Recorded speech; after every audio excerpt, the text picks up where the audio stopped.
بسم اللہ الرحمن الرحیم۔ السلام علیکم ورحمۃ اللہ وبرکاتہ۔ حضرت مریم علیہ السلام کو بنا شوہر کے حضرت عیسیٰ علیہ السلام کیسے پیدا ہوئے؟ حضرت مریم علیہ السلام کو ان کی والدہ محترمہ نے بیت المقدس کی خدمت کے لیے وقف کر دیا تھا۔ آپ کے سرپرست حضرت زکریہ علیہ السلام تھے جو اللہ کے نبی تھے۔ انہوں نے آپ کے لیے ایک حجرہ مخصوص کر دیا تھا کہ وہاں اللہ کی عبادت میں مشغول رہے۔ چنانچہ اللہ تعالیٰ نے بھی آپ پر خاص فضل کیا اور بے موسم پھل بھی عطا فرمائے۔ حضرت مریم علیہ السلام صرف ضروری کام کے لیے مثلاً پانی وغیرہ لینے کے لیے مسجد سے نکلتی تھیں یا ماہانہ عذر کے ایام میں مسجد سے باہر گزارتی تھیں۔ ایک دن وہ کسی کام کے لیے مسجد سے نکلیں اور گھر کے لوگوں سے علیحدہ ہو کر ایک مشرقی مکان میں آئیں، یعنی مسجد اقصی کے مشرق کی طرف تشریف لے گئیں۔ اس وقت اللہ تعالیٰ نے ان کے پاس جبرائیل علیہ السلام کو بھیج دیا، پس وہ ان کے سامنے پورا آدمی بن کر ظاہر ہوا۔ جب انہوں نے فرشتے کو دیکھا تو اسے انسان سمجھ کر بولی، انی اعوذ بالرحمن منک ان کنت تقیا، میں تجھ سے رحمان کی پناہ مانگتی ہوں اگر تو اللہ سے ڈرنے والا ہے۔ جبرائیل علیہ السلام نے انہیں تسلی دیتے ہوئے واضح کیا کہ وہ انسان نہیں بلکہ انہیں اللہ نے یہ خوشخبری دینے کے لیے بھیجا ہے کہ آپ کو ایک پاک باز بیٹا ملنے والا ہے۔ انہوں نے تعجب سے کہا، انا یکون لی غلام ولم یمسسنی بشر ولم اکو بغیا، بھلا میرے ہاں بچہ کیسے ہو سکتا ہے؟ مجھے تو کسی انسان کا ہاتھ تک نہیں لگا اور نہ میں بدکار ہوں۔ فرشتے نے جواب دیا کہ یہ تو اللہ کا حکم ہے جو پورا ہو کر رہے گا۔ تیرے پروردگار کا ارشاد ہے کہ یہ مجھ پر بہت آسان ہے۔ یعنی حضرت عیسیٰ علیہ السلام کی تخلیق ان کی قدرت کاملہ کا اظہار ہے۔ وہ اسباب و علل کا محتاج نہیں۔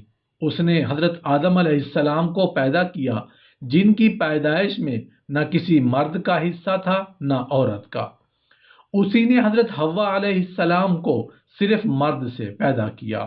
اس نے باقی سب کو مرد اور عورت سے پیدا کیا۔ وہی حضرت عیسیٰ علیہ السلام کو صرف ماں سے بغیر باپ کے پیدا کرے گا۔ ارشاد باری تعالیٰ ہے، وَلِنَجْعَلَهُ آیَةً لِلنَّاسِ وَرَحْمَةً مِنَّا، ہم تو اسے لوگوں کے لیے ایک نشان بنا دیں گے اور اپنی خاص رحمت۔ وہ جوانی اور بڑھاپے میں اللہ کی طرف بلانے والا ہوگا۔ وَكَانَ أَمْرًا مَقْضِيًّا، یہ تو ایک طے شدہ بات ہے۔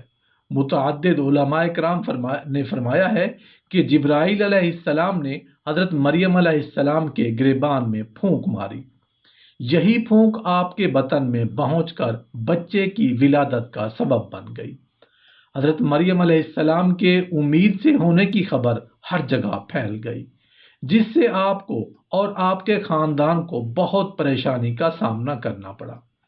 بعض بد کردار لوگوں نے آپ کو یوسف نجار کے ساتھ متحمم کر دیا، اور وہ بھی ایک نیک آدمی تھا جو بیت المقدس میں عبادت میں مشغول تھا۔ چنانچہ مریم علیہ السلام ان سب سے الگ ہو کر ایک دور دراز مقام پر تشریف لے گئیں۔ بعض روایات کے مطابق آپ بیت الحم کی مسجد میں چلی گئیں۔ بعد میں اسی مقام پر کسی بادشاہ نے ایک عظیم الشان عمارت تعمیر کر دی۔ پھر درد ذہن اسے ایک کھجور کے تنے کے قریب لے آیا اور بے ساختہ زبان سے نکلا، یا لیتنی مت قبل ھذا وکنت نسیا منسیا، کاش میں اس سے پہلے ہی مر گئی ہوتی اور لوگوں کی یاد سے بھی بھولی بسری ہو جاتی۔ آپ اس وقت دو گنا تکلیف میں مبتلا تھیں۔ جسمانی طور پر ولادت کے درد سے دوچار تھی اور ذہنی طور پر مستقبل کے تفکرات میں گھری ہوئی تھیں۔ آپ کو یقین تھا کہ لوگ آپ کی باتوں پر اعتبار نہیں کریں گے، لہٰذا التام تراشی اور طعن و تشنیع کی بوچھاڑ کر دیں گے۔ آپ ایک مقدس گھرانے سے تعلق رکھتی تھیں اور خود بھی عبادت کے لیے خلوت نشین تھیں اور زہد و ریاضت میں ممتاز تھیں۔ لوگ آپ کے بارے میں ہر قسم کی بدگمانی کا اظہار کریں گے۔ یہ خدشہ آپ کے لیے سوہان روح بنا ہوا تھا، اس لیے آپ کی زبان پر موت کی خواہش کے الفاظ آ گئے۔ ارشاد باری تعالیٰ ہے، اس نے اسے نیچے سے آواز دی کہ آزردہ وہ خاطر نہ ہو، تیرے رب نے تیرے پاؤں تلے ایک چشمہ جاری کر دیا۔ یہ آواز کس نے دی؟ بہت سے علماء تفسیر نے فرمایا ہے کہ یہ حضرت جبرائیل علیہ السلام تھے جنہوں نے آپ کو آواز دی۔ البتہ بعض علماء کرام نے فرمایا ہے کہ یہ آواز خود حضرت عیسیٰ علیہ السلام نے دی تھی۔ پھر آپ سے کہا گیا، چین سے کھا پی اور آنکھیں ٹھنڈی رکھ۔ جس درخت کے تنے کو ہلانے سے آپ کو تازہ کھجوریں ملنے کی خوشخبری دی گئی تھی، وہ خشک تنا تھا یا پھلدار درخت؟ معلوم ہوتا ہے کہ وہ درخت تو کھجور ہی کا تھا، لیکن اس پر پھل نہیں تھے، کیونکہ آپ کی ولادت موسم سرما میں ہوئی تھی اور اس وقت کھجور پر پھل نہیں لگتے۔ اس لیے اللہ نے احسان کے طور پر کھجور کے تنے کو اپنی طرف ہلا، یہ تیرے سامنے تر و تازہ پکی کھجوریں گرا دے گا۔ پھر اسی آواز دینے والے نے کہا، اگر تجھے کوئی انسان نظر آ جائے تو اشارے سے کہہ دینا، انی نذرت للرحمن صوما فلن اکلم اليوم انسیا۔ میں نے اللہ رحمان کے نام کا روزہ مان رکھا ہے، میں آج کسی شخص سے بات نہیں کروں گی۔ ان کی شریعت میں ترک کلام کے ساتھ روزہ رکھنا جائز تھا، ہماری شریعت میں چپ کا روزہ رکھنا منع ہے۔ علماء کرام نے اہل کتاب سے نقل کیا ہے کہ مریم علیہ السلام کئی دن تک نظر نہ آئیں۔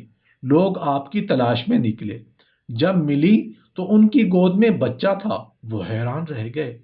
وہ حضرت عیسیٰ علیہ السلام کو اٹھائے ہوئے اپنی قوم کے پاس آئیں۔ اس سے معلوم ہوتا ہے کہ وہ خود ہی تشریف لائی تھی۔ حضرت ابن عباس رضی اللہ عنہ فرماتے ہیں کہ آپ نفاس کے 40 دن کی مدت مکمل کرنے کے بعد واپس آئی تھی۔ انہوں نے کہا، یا اخت ہارون، اے ہارون کی بہن۔ سعید بن جبیر رحمۃ اللہ علیہ فرماتے ہیں، ہارون اس زمانے کے ایک عبادت گزار ولی تھے۔ مریم بھی اسی کی طرح بہت عبادت کرتی تھی، اس لیے لوگوں نے آپ کو اس سے تشبیہ دیتے ہوئے ہارون کی بہن کہہ دیا۔ بعض کہتے ہیں کہ اس کا مطلب یہ ہے کہ تم اللہ کے نبی ہارون علیہ السلام کی طرح عبادت گزار ہو۔ جب صورتحال نازک ہو گئی اور اللہ کے سوا کہیں سے مدد کی توقع نہ رہی تو مریم علیہ السلام نے اپنے بچے کی طرف اشارہ کیا کہ اسی سے پوچھ لو، یہ خود ہی حقیقت کا اظہار کرے گا۔ سب کہنے لگے، لو بھلا ہم گود کے بچے سے کیسے باتیں کریں؟ جب حضرت مریم علیہ السلام نے حضرت عیسیٰ علیہ السلام کو اٹھاتے ہوئے قوم کے پاس تشریف لائیں، قوم کے لیے یہ تسلیم کرنا ناممکن ہو گیا کہ بغیر باپ کے بھی بچہ پیدا ہو سکتا ہے۔ اس وقت حضرت عیسیٰ علیہ السلام نے قوم سے معجزانہ خطاب کیا۔ وہ حضرت مریم علیہ السلام سے بحث کر رہے تھے اور سوچ رہے تھے کہ وہ ہم سے مذاق کر رہی ہیں۔ اچانک بچہ معجزانہ طور پر بول اٹھا، میں اللہ کا بندہ ہوں، اس نے مجھے کتاب عطا فرمائی اور مجھے اپنا پیغمبر بنایا، اور اس نے مجھے بابرکت کیا ہے۔ جہاں بھی رہوں اس نے مجھے نماز اور زکوٰۃ کا حکم دیا ہے جب تک میں زندہ رہوں، اور اس نے مجھے اپنی والدہ کا خدمت گزار بنایا ہے اور مجھے سرکش اور بدبخت نہیں کیا، اور مجھ پر میری پیدائش کے دن، میری موت کے دن اور جس دن میں دوبارہ زندہ کھڑا کیا جاؤں گا سلام ہی سلام ہے۔ یہ حضرت عیسیٰ علیہ السلام کی زندگی کا پہلا کلام تھا۔ آپ نے سب سے پہلے جو بات کہی وہ یہی تھی کہ انی عبد اللہ، میں اللہ کا بندہ ہوں۔ اس کے بعد حضرت عیسیٰ علیہ السلام نے اس الزام کی تردید کی جو آپ کی والدہ محترمہ پر لگایا جا رہا تھا اور جس کی وجہ سے خود آپ کو ناجائز بچہ قرار دیا جا رہا تھا۔ آپ نے واضح کیا کہ آپ کو اللہ نے کتاب اور حکمت عطا فرمائی ہے، اور جسے یہ شرف حاصل ہے اس کی ولادت غیر شرعی طریقے سے نہیں ہو سکتی۔ اللہ تعالیٰ نے اس بہتان کی تردید کرتے ہوئے فرمایا اور ان کے کفر کے باعث اور مریم پر بہت بڑا بہتان باندھنے کے باعث اللہ نے ان کے دلوں پر مہر لگا دی ہے۔